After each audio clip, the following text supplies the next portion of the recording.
Hello दोस्तों, कैसे हैं आप सब लोग। उम्मीद करता हूं ठीक होंगे आप, आपके रिलेशन में, रिलेटिव, आस पड़ोसी और आपके शहर, सिटी, गांव में सब। इसी उम्मीद के साथ मैं फिर आज हाजिर हूं आपके सामने, आपका दोस्त जफ़ीर अहमद, एक और क्राइम स्टोरी लेकर। मेरा यूट्यूब चैनल अगर आप नए हैं तो प्लीज़ सब्सक्राइब कर लें इसको, और अगर मेरे पुराने आप हैं फ्रेंड तो आप इसको ज़रा कमेंट्स करें, लाइक करें और अपनी राय ज़रूर देके जाएँ इस वीडियो में। तो जब हम ये कोई सुनाते हैं और बताते हैं क्राइम स्टोरी, तब उसमें ये रहता है कि भाई अभी ये बाकी रह गया है, फैसला होगा, चार्जशीट दाखिल हुई है। ये एक ऐसा है कि ये केस हुआ 2000 में, ठीक, 2000 में केस हुआ कि ये चली कहानी 2000 से, और ये 16 साल के बाद इसका फैसला आया, जबकि जो मुजरिम थे उन्हें भी अंदाज़ा नहीं था कि ऐसा हो जाएगा।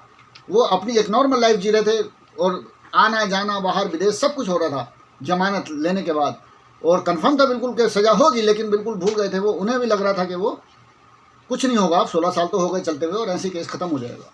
लेकिन ऐसा नहीं, कानून कानून है, कानून की नज़र से कोई नहीं बचता है, मुजरिम खास तौर से। मुजरिम के लिए ही कानून बना है और कानून से कोई नहीं बचता है, और कत्ल के केस तो खास तौर से कि बिल्कुल ये नहीं बचता है। तो ये मेरठ की बात है। मेरठ में कर्नल साहब थे, उनकी 2 बेटियां थीं और अच्छी खासी लाइफ थी। बीबी स्कूल में प्रिंसिपल थी। बेटी काफ़ी होशियार थी, दोनों पढ़ने लिखने में काफ़ी तेज तर्रार, सही समझदार लड़कियाँ थी। कर्नल साहब की लाइफ ठीक चल रही थी। बड़ी बेटी का नाम शिवा था, छोटी बेटी एक और थी।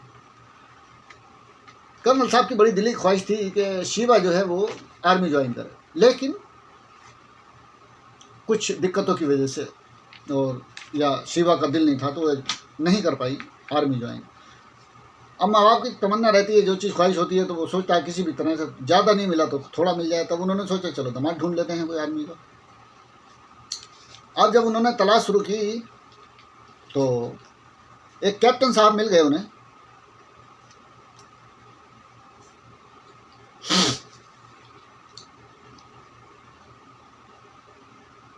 तो जब एक कैप्टन साहब मिल गए उन्हें,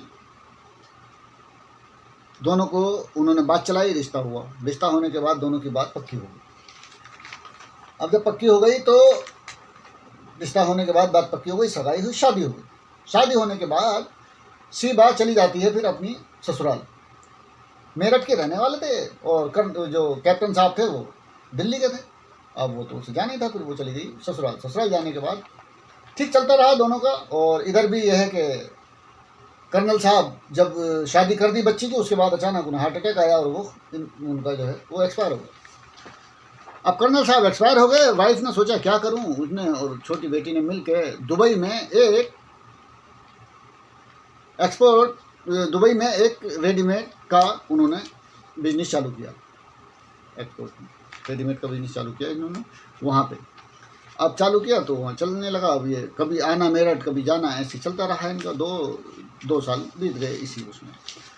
2 साल जब बीत गए तो उधर शिवा का और कैप्टन साहब का 2 साल के बाद थोड़ा थोड़ा तलखी आने लगी, यानी कि नाराज़गी आने लगी शादीशुदा ज़िंदगी में। अब ज़्यादा होने लगा, दूरियां बहुत ज़्यादा बढ़ गई। तब दोनों के घर वालों ने मशवरा दिया, राय दी कि ऐसा है, अब आप दोनों अलग हो जाओ। चलिए अलग होने लगे तो उसका भी कोई प्रोसेस होता है, और उन्होंने वो अप्लाई किया, उसमें थोड़ा टाइम लगता है, केस वगैरह हुआ। शिवा माँ के घर पे आ गई, रहने लगी। उसने सोचा मेरठ से फिर पढ़ाई चालू कर लेती हूँ मैं। व्यक्ति से मुलाकात होती है उसकी, उसका नाम था इजलास। इजलास जो था बीफ कंपनी का एक्सपोर्टर था, यूपी का बहुत नामी ग्रामीण आदमी था वो, और ना पैसे की कमी थी, किसी चीज़ की कोई कमी नहीं थी, सही लाइफ थी उसकी और अच्छा सब कुछ ठीक चल रहा था। इजलास मिला इसको, दोनों में दोस्ती हुई, बातचीत होने लगी। उसके बाद ये घूमने फिरने लगे। उसने कई बार उसको फिर वो जो उसकी डिवोर्स की जो चल रहा था केस हुए, तो उसमें भी काफ़ी उसकी हेल्प की डिवोर्स करवाने में। इस तरह से वो दोनों करीब आते चले गए। अब इजलास और ये दोनों वो घूम रहे थे। लेकिन इससे पहले भी इजलास से पहले भी एक लड़का सुनील था। सुनील से ये बात करती थी और काफ़ी दोस्ती थी इसकी, सही ठीक ठाक थी। और इस लिहाज से इस हद तक थी कि सुनील को भी थोड़े से सब्ज बाग दिख रहे थे कि शायद ये मुझसे शादी करेगी, मेरी प्रेमिका है ये। अब इसी चक्कर में वो दोनों तरफ से होने लगा वो। अब जब इसने देखा तो सुनील इतना कोई खास वो नहीं था पैसे के मामले में, इजलास काफ़ी पैसे वाला इंसान था। तो उसने नाप तोल के देखा जब शिवा ने, तो उसने कहा ये ठीक नहीं है, लेकिन अब वो कैसे करे। फिर अब सुनील को जब पता चला कि ये इजलास नाम का एक है लड़का व्यक्ति, उसमें ज़्यादा इंटरेस्ट ले रही है शिवा, तो वो उससे और ज़्यादा मिलने लगा, ज़्यादा बात करने लगा। फिर वो उसको रास्ते में भी रोक रोक के बात करने लगा। उससे अब वो शिवा परेशान होने लगी कि ये तो पीछे ही पड़ गया है मेरे। अब इस बारे में थोड़ा सा पता इजलास को भी चल गया कि इसका सुनील नाम का कोई फ्रेंड है। इससे भी जाहिर हो गया कि हाँ इसे पता चल गया है थोड़ा। तब इसने एक अच्छा बनने के लिए, और फिर इसने इजलास से एक दिन ये जब मिली तो मिलने के बाद उससे बोली कि मैं तुमसे बहुत प्यार करती हूँ और बहुत चाहती हूँ मैं तुम्हें, लेकिन सुनील जो है एक लड़का है, मेरा दोस्त है वो, और मैं उसे दोस्त है और दोस्त ही रहता है वो, दोस्ती ही है मेरी उससे, लेकिन वो गलत समझता है और वो अब ज़्यादा तादाद में बदतमीजियाँ बढ़ने लगी हैं। वो मुझे रोकता है रास्ते में आते जाते, और 2 दोस्त उसके साथ और हैं, उन्हें लेकर आता है और मुझे बहुत ज़्यादा परेशान करता है, मैं क्या करूं। तो इजलास ने कहा चलो ठीक है, मैं उसे समझा दूंगा और बात कर लूँगा। तब उसने कहा ठीक है। अब इजलास जो था फिर दोबारा मिली, तब इसने कहा एक दिन तो इसने उसके बारे में कहा कि आज उसने मुझे रोका था और मुझसे बदतमीजी की और काफ़ी परेशान कर रहा है वो मुझे, अब मैं क्या करूं, मैं बहुत दुखी हूं और मैं तुमसे शादी करना चाहती हूं। इजलास को गुस्सा बहुत ज़्यादा आ गया। फिर जब बहुत ज़्यादा गुस्सा आ गया तो इजलास ने फिर एक लड़कों को भेजा 2-4। मेरठ की एक जगह है, मेरठ में एक मार्केट है गुदड़ी बाज़ार, इसी बाज़ार के पास में ही इजलास का घर है और थोड़ा आगे जाके फार्म हाउस भी है। घर है एक मेन गली के बराबर से, अंदर गली गई है, उसमें जाके उसका साइड वहीं उस गली में घर है उसका। अब वो जो है वहाँ उसने बुलाया उसके दोनों दोस्तों को, सुनील को और उसके दो दोस्त और थे, सुनील, पुनीत और सुधीर। इन तीनों को बुलाया उसने अपने लड़कों के हाथ और खबर भिजवा के और बुला के उनसे बहाने से, और फिर वहाँ बुला के उनसे बात की, प्यार मोहब्बत से बात की उनसे, खूब दिल लगी और हंसी मजाक की। बिठाया उनको घर में, बिठाने के बाद काफ़ी देर तक हंसी मजाक करने के बाद फिर दौर चला, शराब वराब पिलाई उनको खूब जम के। शराब पिलाने के बाद जब वो लोग नशे में बिल्कुल धुत हो गए, तब इसने कहा, इजलास ने सुनील से, कि तू पीछा नहीं छोड़ेगा शिवा का, और फिर उसको मारना शुरू कर दिया। उसका इरादा ये था कि इनको काफ़ी कुछ मारपीट करने के बाद इनको सही तरीके से इनके हाथ पैर सीधे करके और काफ़ी मारपीट करके और इनको वार्निंग देके छोड़ देंगे। लेकिन शराब पी रखी थी इसने भी, इसके लड़कों ने भी, और शराब का नशा इस कदर चढ़ा हुआ था इस पर कि जब इसने उसे मारने के बाद अब उसे सुनील को अंदाज़ा हो गया, उन लड़कों को भी अंदाज़ा हो गया, वो हाथ पैर जोड़ने लगे, भैया छोड़ दो। उन्हें बिल्कुल पता चल गया कि हमें क्यों बुलाया गया है और हम क्यों आए हैं यहाँ पर और हमारे साथ क्या होने वाला है। अब जब वो बहुत गिड़गिड़ाने लगे, लेकिन इस पर शराब इस कदर हावी हो चुकी थी कि फिर इसने उनको मारा, मारने के बाद बेल्टों से मारा और फिर उसके बाद बहुत मारा। फिर निकाल के इसने रिवॉल्वर अपनी और तीनों के गोली मार दी। मारने के बाद फिर शराब पी इन्होंने और फिर इन्होंने उन्हें तलवारों से काटा। इतना हो गया कि बहुत ज़्यादा, जब इन लोगों ने शराब काफ़ी हद तक पी ली, रात काफ़ी हो गई इसी वारदात में, इसी काम को करते हुए। अब इन्होंने क्या कहा, इतने लड़कों से अपने कहा कि भी काट दिया, उनके लहू लुहान पूरा खून निकल रहा है, वो तो मर गए क्योंकि गोली भी लग गई। तलवारों से काटा, पहले बेल्टों से मारा, हाथों से कैसे कैसे मारा उनको। अब इसने लड़कों से कहा कि इनको खींच के दरवाजे के पास सीढ़ियों पर डाल दो। उन्होंने तीनों को खींच के दरवाजे के पास सीढ़ियों पर डाल दिया। डालने के बाद कोई इधर पड़ा कोई उधर पड़ा, ये लोग भी सब सो गए। सोने के बाद सुबह जब 5 बजने के बाद जब देखा लोगों ने, तो बाहर सीढ़ियों से रिसके वो बाहर की तरफ गेट के बाहर को निकल के खून रोड पे जाने लगा। जब रोड पे जाने लगा तो लोगों ने कहा ये क्या है, और जब देखा तो खून। तो किसी ने, एक ने देखा, दूसरे ने देखा, तब किसी ने कह दिया वहाँ के गार्ड से। गार्ड ने जाके हल्ला किया और जाके इन लोगों को उठाया। उठाने के बाद जब इजलास ने देखा कि ये हो गया, तब इन लोगों का नशा उतरा। उतरने के बाद ये लोग सब उठे, आंगन फानन में उठे। आंगन फानन में उठने के बाद इन लोगों ने क्या किया कि अब जल्दी से बोले ऐसा करो, इन्हें जल्दी से कैसे भी करके ठिकाने लगाओ। दिन निकल चुका था और गली में भी लोग आ जा रहे थे और बाहर मेन रोड पर तो पब्लिक थी पूरी। अब इन्होंने क्या किया कि जल्दी से बोले इसे उठाओ, उनको खींच के, और जब देखा तो गली में गाड़ी खड़ी थी, ये मेन रोड पर गाड़ी खड़ी थी। तो इन्होंने जब गली वाली गाड़ी की डिग्गी खोली, खोलने के बाद इन्होंने कहा इसमें डालो इसको, तो जब देखा तो 3 लोगों की लाश थी, डिग्गी छोटी थी, वो 3 लोगों की लाश उसमें नहीं आ पाई। अब आप इस बात पर गौर करें कि दिन का उजाला निकल चुका है, लोग आ रहे हैं जा रहे हैं, और एक अंदर की गली से निकल के बाहर की गली में फिर इन लोगों ने बाहर की गली का जो गाड़ी खड़ी थी उसकी डिग्गी खोली।